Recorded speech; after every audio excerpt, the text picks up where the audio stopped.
Hello, it's Jimmy here at O'Reilly's. I have a Mercedes C-Class here, 2.1 CDI.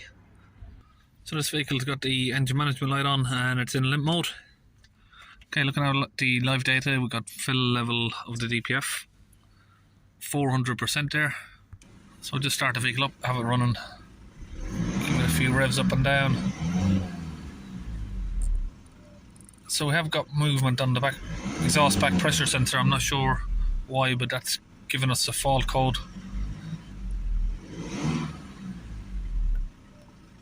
Let's come back to the codes. We've got airflow sensor malfunction. The signal comparison is faulty, so it's probably got a leak. Exhaust pressure sensor as a malfunction outside of the range, and the soot content. So yeah, we might have an air leak somewhere, I think. Let's have a look at the data stream for this.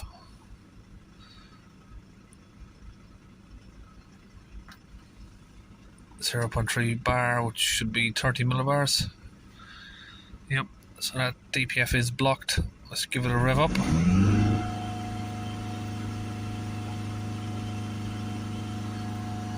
So we've got around 180 millibars.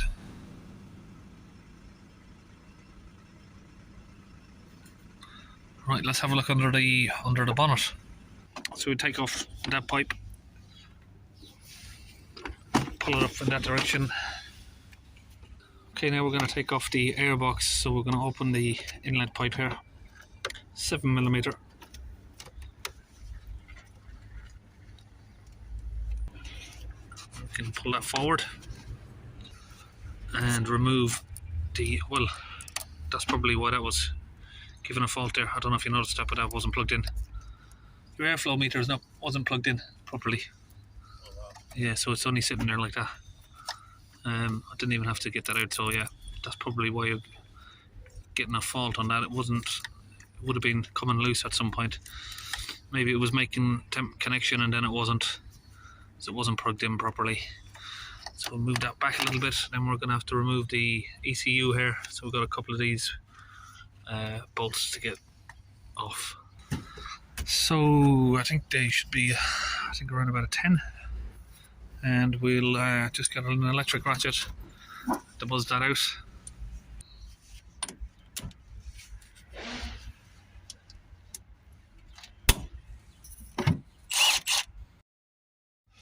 Right, we'll get these out.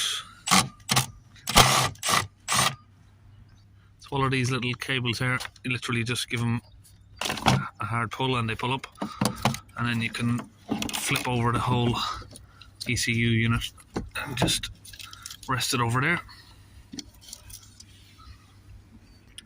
Now we should be able to just grab the air filter housing and pull it upwards away from there. And once we got the front up, you just pull it forward towards you, and then it comes out, and then we have access to the DPF there. Right, so I've got the smoke machine on and that's ready, so we should see some smoke coming out soon. Now we can get that connected up to the inlet pipe here. And we're just going to pressurise that so it seals up.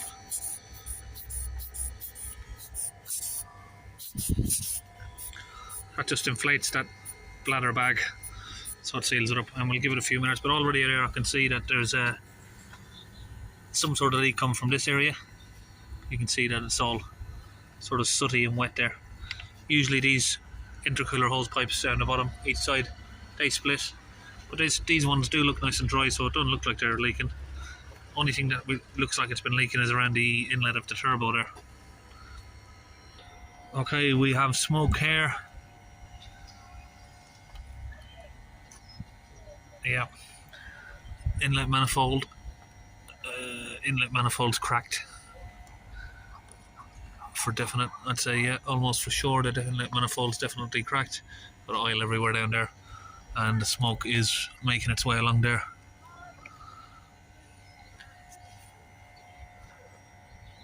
So I'm not sure if I can really get the camera in there to see, but you can see the misting all around the inlet manifold where it's been leaking.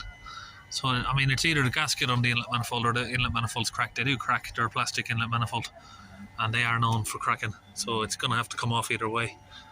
But yeah, that's pretty bad news really. It's quite a big job to do that. Okay, so I've had a chat with the customer. Obviously he's driven down to me to have the DPF cleaned. This is a bit of a lengthy process to do this, so the conclusion we've come up with is to clean his DPF. We're going to replace the differential pressure sensor. These are always faulty on the Mercedes. Anytime you see a Mercedes DPF pressure go to 400%, it always usually lies with the sensor. Now, they're not expensive, they're 50 or 60 quid. While you're doing this DPF cleaning process, always makes sense to change that sensor on these Mercedes. Even though it can look like they're working, they do intermittently give bad signals and set off the DPF to get blocked. But immediately after that's done, he's going to need to get this intake manifold looked at. So he's agreed to do that back at his, close to home, because it's a little bit of a lengthy process to do here on the side of the road. So I'm going to open these bolts here. You got 3 or 4 bolts on the bracket here, and then we can move the bracket forward and look at the pressure sensor.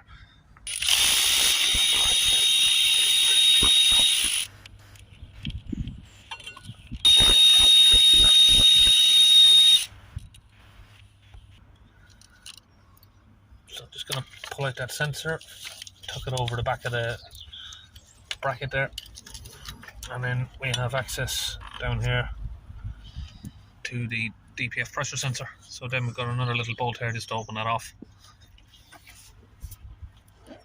So I'm going to use a pliers just to get these brackets here removed, get these clips off the hoses, sorry.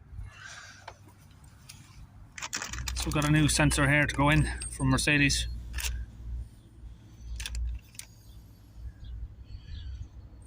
So what I've done is I've connected the sensor up to the skinnier pipe, so you got one slightly larger diameter pipe, one slimmer one there. So I've connected that one, and this one here we're going to get our cleaning fluid flushed through that.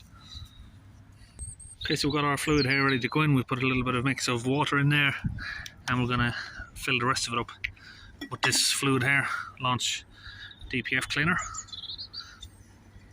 So it's a little bit of diluted with water.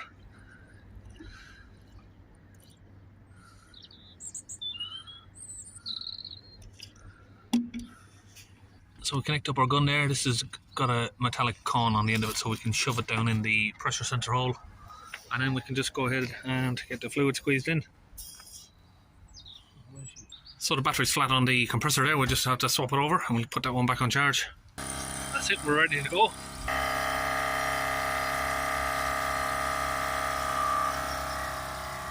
Right, let's go. We'll get the fluid in. That goes down directly into the DPF there. So you can tell by these ones, like I said, because one's slightly smaller, slimmer tube, and one's a little bit bigger. But if one is not bigger, they're both the same size. You can use a digital manometer to test them, see which one has got the highest pressure, and then that's the one where you put the fluid in. Okay, now I've started the car up. Just going to give it some revs.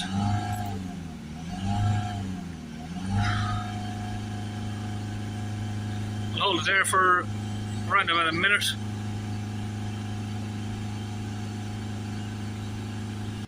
She's shut out. So we just put another dose in while the engine's running there. Now we can ready to pull it out.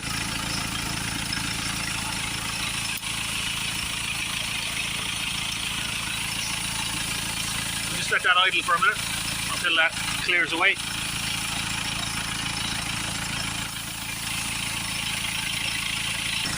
Okay, so we'll connect it back up to the 2 pipes there. We're going to come back to the data stream. Where are we?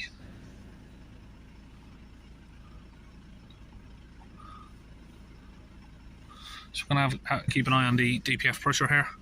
Hold the revs up to a maximum. That's the temperature sensor I'm on, sorry. Millibars, how do we know? Why is it going to particle filter pressure sensor? I'm not sure why it's going to degrees, but we'll just stay here. So ideally we want to see that coming under sort of 50.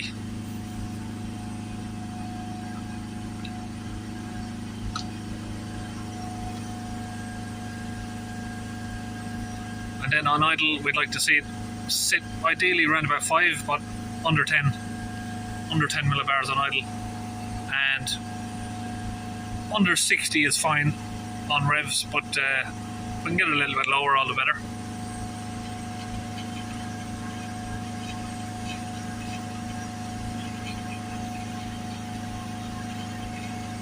So we'll let the engine idle back down, see where we are now.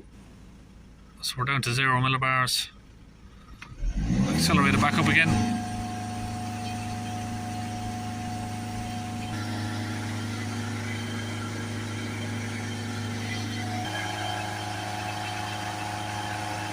Okay, so I'm just going to put all the airbox back in exactly the same way that we took it off. Okay, now that we're all down where we want to be with the DPF pressure, it's down to 0, so we can now tell the car it's at a new DPF. So now we're going to go to special function here. Teach-in process. So we're going to do replacement of the diesel particulate filter. And press OK. So what that'll do is it'll reset this here to 400%. So now we just press F3. Start the teach-in process, F3 again.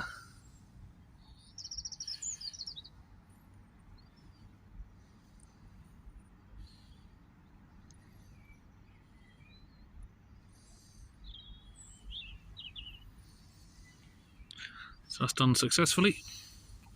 Press OK. And now we should be able to go back to the data stream. And we need to find the DPF. So that one. Okay.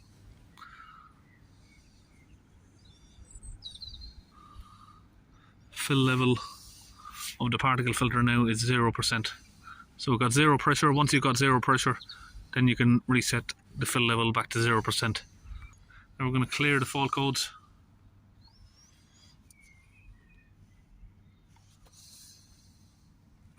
And we'll switch off the ignition. Press OK.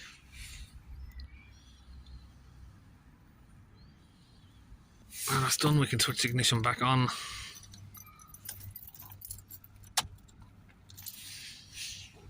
And press OK. And that's completed. Now we'll turn the ignition off. Start the vehicle back up. And then we'll read the code. So we still have a air mass sensor malfunction. What we'll do is we'll reset the hot film adaptions for that and just see if that will clear off. Special functions, teach-in process, reset the values of the drift compensation. Press OK. So that resets like the oxygen sensor, DPF pressure sensor, and well, it should do that as well. But if not, we'll have a look again, see if there's anything else for the airflow meter. Now the hot film reset has done. Start the vehicle back up, clear the codes again, and press read, and now the codes are gone for that. Okay, now with the inlet manifold, like I said, the guys come down just to have the DPF cleaned because he couldn't find anyone local to do it. So basically what he needs to do now is when he gets home, he needs to get somebody to replace that intake manifold or the gasket, whichever it is. It's going to take a fair few hours to get that stripped down. And if you don't replace the manifold and you continue to drive it around with the air leak, it will eventually cause the DPF to block up again. So it's better to get that sorted sooner than later. So that's it. We'll see you on the next video.